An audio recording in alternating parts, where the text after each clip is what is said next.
जो कोणाला सांगणार नाही त्याच्याशीच बोलावं. जो आनंदाने देऊ करेल त्यालाच मागावं. जे नशिबाने प्राप्त झालं असेल ते आवडून घ्यावं आणि जो हसत हसत निभावून येईल त्याच्याशीच मैत्री करावी. नशिबाच्या खेळाने नाराज होऊ नये. जीवनात कधी उदास होऊ नये. हातांच्या रेषावर विश्वास ठेवू नये. नशीब त्यांचंसुद्धा असतं ज्यांना हात नाहीत. पाणी अमूल्य आहे, फक्त त्या आशा अपेक्षांवर फेरल्या जायला नको. जे चूक त्याला विरोध छातीठोकपणे करावा. इतिहास आपली नोंद बंडखोर म्हणून जरूर घेईल, पण गुलाम म्हणून घेणार नाही. सत्य मुक्त असतं, त्याला बांध घालता येत नाही. आणि प्रामाणिकपणा अमूल्य असतो, त्याची किंमत ठरवता येत नाही. आपल्या अहंकाराला थोडासा आवर घालावा. सगळे आपले वाटतील. थोडंसं हसून बोलत राहावे. सुविचार वाचण्यामुळे आयुष्य बदलत नाही, मात्र आपले आचार विचार आणि प्रत्येक समस्येकडे बघण्याचा दृष्टिकोन नक्कीच बदलतो. परिपक्व माणसाची ओळख 3 गोष्टींवरून करावी. प्रथम, त्यात नम्रता असते. दुसरे, त्याच्या बोलण्यात गोडवा असतो. तिसरे म्हणजे त्याच्या चेहऱ्यावर जबरदस्त आत्मविश्वास असतो. तसेच नेहमी सकारात्मक विचारसरणी ठेवतात. नकारात्मक विचाराला ते थारा देत नाहीत. आपला भूतकाळ विकत घेण्या इतपत कोणीच श्रीमंत नसतो. समाधानी कसं राहता येईल हे ज्याला कळलं तो खरं आयुष्य जगायला शिकला. अपमान करणं स्वभावात असू शकतं, पण सन्मान करणं संस्कारात असावं लागतं.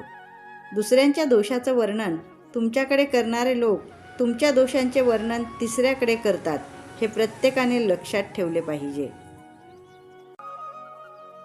भावनेने मनाला जिंकता येते, प्रेमाने रागाला जिंकता येते, आत्मविश्वासाने अपमानाला जिंकता येते, धीराने अपयशाला जिंकता येते, तर माणुसकीने माणसाला जिंकता येते.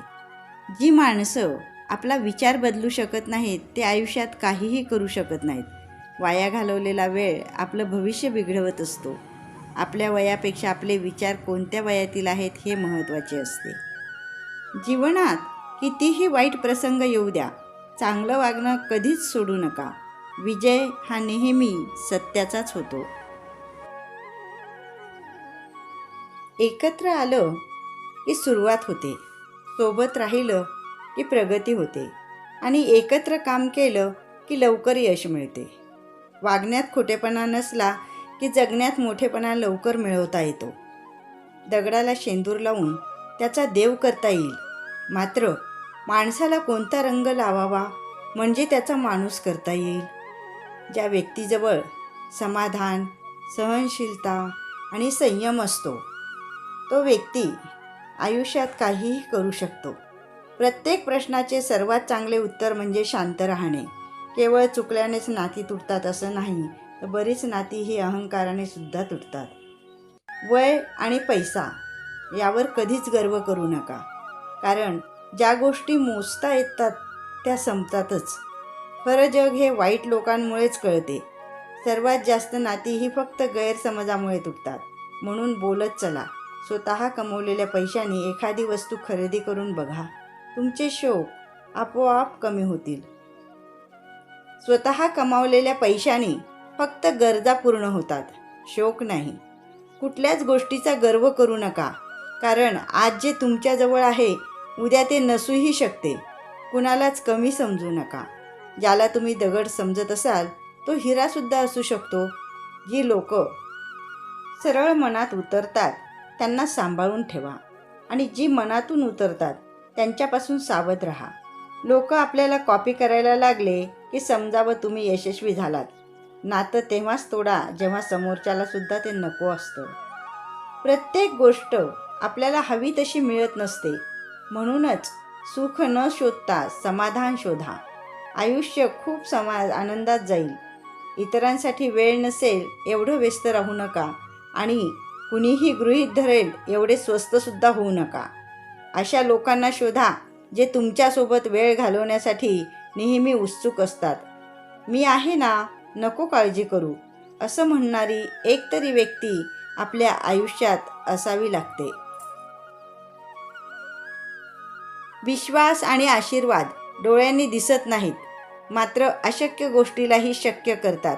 आयुष्यात वेळेला महत्त्व द्या आणि तुम्हाला महत्त्व नाही तिथे चुकूनही वेळ देऊ नका. कडू असणं ही कडुलिंबाची चूक नाही, चूक तर आपल्या जिभेची आहे. तिला फक्त गोडच आवडते. स्तुती ऐकायची असेल तर संकटाला हरवावंच लागेल. काहीतरी चांगलं करण्यासाठी वाईट परिस्थितीमधून जावंच लागते. अनेक वेळा आलेले अपयश हे एका यशाने संपून जाते. नशिबात नसलेली गोष्टसुद्धा मिळवता येते, फक्त मनगटात ती मिळवण्यासाठी जिद्द असावी लागते.